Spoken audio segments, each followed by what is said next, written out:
ವಿಯೆಟ್ನಾಂನಲ್ಲಿ boat ಮಗುಚಿ ಬಿದ್ದು ಮಹಾ ದುರಂತವೇ ಸಂಭವಿಸಿಬಿಟ್ಟಿದೆ.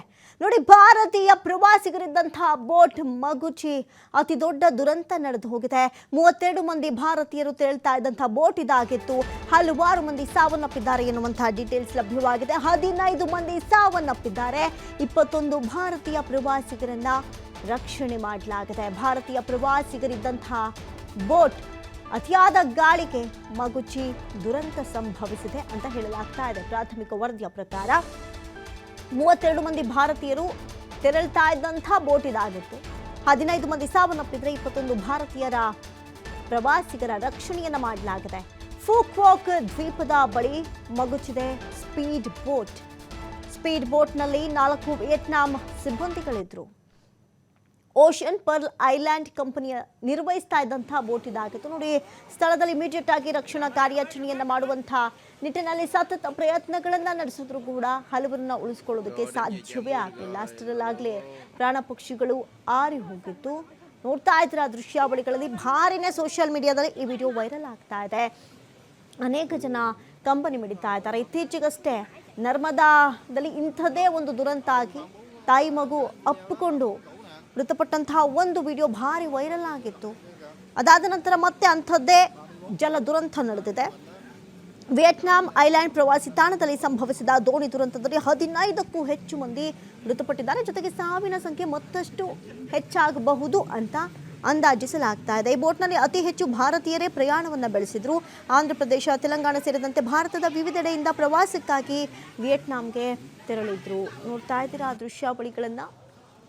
ಬಹಳಷ್ಟು ನೋವಾಗುತ್ತೆ. ಜಲ ದುರಂತದಲ್ಲಿ ಸಾವನ್ನಪ್ಪಿದ್ದಾರೆ. ಎಲ್ಲೋ ಒಂದು ಕಡೆ ಪ್ರವಾಸ, ಬೋಟ್, ನೀರು, ಆ ಖುಷಿ, ಆ ಎಂಜಾಯ್ಮೆಂಟ್, ವಿಡಿಯೋ ಮಾಡೋದು, ಸೆಲ್ಫಿ ಕ್ಲಿಕ್ಕಿಸ್ಕೊಳ್ಳೋದು, ಆ ನೀರಿನ ವಾತಾವರಣವನ್ನು ಎಂಜಾಯ್ ಮಾಡ್ತಿದ್ದವರು ಇಂಥದ್ದೊಂದು ದುರಂತ ನಡೆಯುತ್ತೆ ಅಂತ ಬಹುಶಃ ಅಂದಾಜು ಕೂಡ ಮಾಡಿರಲಿಲ್ಲ. ಆದರೆ ಈ ಪ್ರವಾಸ ಅಂತ್ಯದ ಪ್ರವಾಸ ಆಗಿಬಿಟ್ಟಿದೆ. ವಿಯೆಟ್ನಾಂನಲ್ಲಿ ಬೋಟ್ ಮಗುಚಿ ಮಹಾ ದುರಂತ ನಡೆದು ಹೋಗಿರೋದು. ಬೋಟ್ನಲ್ಲಿ ಪ್ರಯಾಣ ಮಾಡ್ತಾ ಇದ್ದ ವೇಳೆ ಮಗುಚಿ ಬಿದ್ದು ಇದೊಂದು ದುರಂತ ಆಗಿರೋದು. ಅಲ್ಲಿದ್ದಂಥವರು ಅವರನ್ನು ಬದುಕಿಸುವಂಥ ನಿಟ್ಟಿನಲ್ಲಿ, ಏನು ನೀರು ಕುಡಿದಿರ್ತಾರೆ ಹೊರಗಡೆ ತೆಗೆಸುವಂಥ ನಿಟ್ಟಿನಲ್ಲಿ ಇನ್ನಿಲ್ಲದ ಕಸರತ್ತುಗಳನ್ನು ಮಾಡಿದ್ರು. ಆದರೆ ಅಷ್ಟರಲ್ಲಾಗಲೇ ಸಮಯಗಳು ಮೀರಿ ಹೋಗಿತ್ತು. ಈ ಪೈಕಿ 15ಕ್ಕೂ ಹೆಚ್ಚು ಮಂದಿ ಮೃತಪಟ್ಟಿದ್ದು, ಇನ್ನುಳಿದವರು ನಾಪತ್ತೆಯಾಗಿದ್ದಾರೆ. ರಕ್ಷಣಾ ಕಾರ್ಯಾಚರಣೆ ಸಾಗಿದೆ. ಇನ್ನು ಮೃತಪಟ್ಟಂಥ 15 ಮಂದಿ ಆಂಧ್ರ ಪ್ರದೇಶ ಮೂಲದವರು ಅನ್ನುವಂಥ ಡೀಟೇಲ್ಸ್ ಲಭ್ಯವಾಗ್ತಾ ಇದೆ.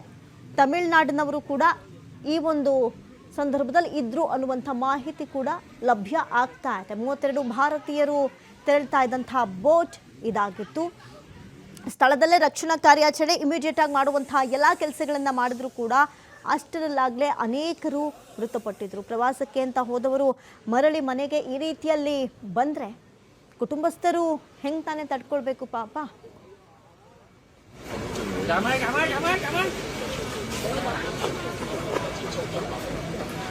Rồi đem về chợ mua được rồi, lượng luôn. Chiếc bơi bên 31 này. Chiếc của em hả? Phật con nào. Đây, Govind kém đi. Đây, Govind kém đi.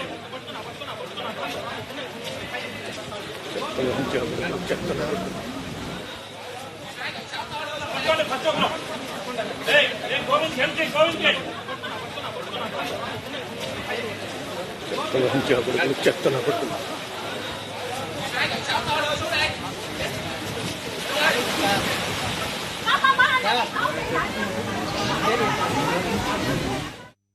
ನೋಡಿ, ವಿಯೆಟ್ನಾಂನಲ್ಲಿ ನಡೆದಿರುವಂತಹ ಅತಿ ದೊಡ್ಡ ಜಲ ದುರಂತ. ಪ್ರವಾಸಕ್ಕೆ ಅಂತ ಬಂದಿದ್ದ ಅನೇಕ ಭಾರತೀಯರು ಇಲ್ಲಿ ಜಲ ದುರಂತದಲ್ಲಿ ಸಿಲುಕಿ ಮೃತಪಟ್ಟಿರುವಂತಹ ಘಟನೆ ಜರುಗಿಬಿಟ್ಟಿದೆ. ಫೂಕ್ವಾಕ್ ದ್ವೀಪದ ಬಳಿ ಮಗುಚಿದಂತಹ ಬೋಟ್ ಭಾರಿ ಅತಿದೊಡ್ಡ ಜಲ ದುರಂತ ಇವತ್ತು ನಡೆದಿರೋದು. ವಿಯೆಟ್ನಾಂನಲ್ಲಿ ಬೋಟ್ ದುರಂತ ನಡೆದಿದೆ. ಭಾರತೀಯ ಪ್ರವಾಸಿಗರಿದ್ದಂತಹ ಬೋಟ್ ಮಗುಚಿ ದುರಂತ ನಡೆದಿದೆ. ರಕ್ಷಣಾ ಕಾರ್ಯಾಚರಣೆಯನ್ನು ನಡೆಸುವಂಥ ಕೆಲಸಗಳು ನಡೀತು. ಯಾಕೆ ಎಲ್ಲರೂ ಲೈಫ್ ಜಾಕೆಟ್ಸನ್ನು ಹಾಕಿರಲಿಲ್ವಾ, ಏನು ಕತೆ, ಇನ್ನಷ್ಟೇ ಗೊತ್ತಾಗಬೇಕಾಗಿದೆ. 15 ಮಂದಿ ಭಾರತೀಯ ಪ್ರವಾಸಿಗರು ಸಾವನ್ನಪ್ಪಿರೋದು. ಇದರಲ್ಲಿ ಬಹುತೇಕರು ಆಂಧ್ರ ಪ್ರದೇಶ, ತಮಿಳುನಾಡು ಮೂಲದವರು ಅನ್ನುವಂಥ ಡೀಟೇಲ್ಸ್ ಸದ್ಯಕ್ಕೆ ಲಭ್ಯವಾಗ್ತಾ ಇದೆ. ಮತ್ತೊಂದಷ್ಟು ಜನರನ್ನು ರಕ್ಷಣೆ ಮಾಡಲಾಗಿದೆ. ಆದರೆ ವಿಧಿಯಾಟ ಬೇರೆಯೇ ಇತ್ತು. ಪ್ರವಾಸಕ್ಕೆ ಅಂತ ಬಂದಂತಹ ಅನೇಕರು ಇದರಲ್ಲಿ ಮೃತಪಟ್ಟಿರೋದು ಕುಟುಂಬಸ್ಥರಿಗೆ ಅತಿ ದೊಡ್ಡ ಆಘಾತವನ್ನು ತಂದೊಡ್ಡಿದೆ. ಪ್ರವಾಸಕ್ಕೆ ಅಂತ, ಖುಷಿಗೆ ಅಂತ, ಎಂಜಾಯ್ ಮಾಡೋಕ್ಕೆ ಅಂತ ಹೋದಂಥವರು ಈ ರೀತಿಯಾಗಿ ಸಾವನ್ನಪ್ಪಿರೋದು ನಿಜಕ್ಕೂ ಅತಿ ದೊಡ್ಡ ದುರಂತ. ಬೋಟ್ ಮಗುಚಿ ಇಂಥದ್ದೊಂದು ಜಲಗಂಡಾಂತರ ಎದುರಾಗಿತ್ತು. 32 ಮಂದಿ ಭಾರತೀಯರು ತೆರಳ್ತಾ ಇದ್ದಂಥ ಬೋಟ್ ಇದಾಗಿದ್ದು 15 ಮಂದಿ ಸಾವನ್ನಪ್ಪಿದ್ದಾರೆ ಅನ್ನುವಂಥ ಡೀಟೇಲ್ಸ್ ಲಭ್ಯವಾಗಿದೆ.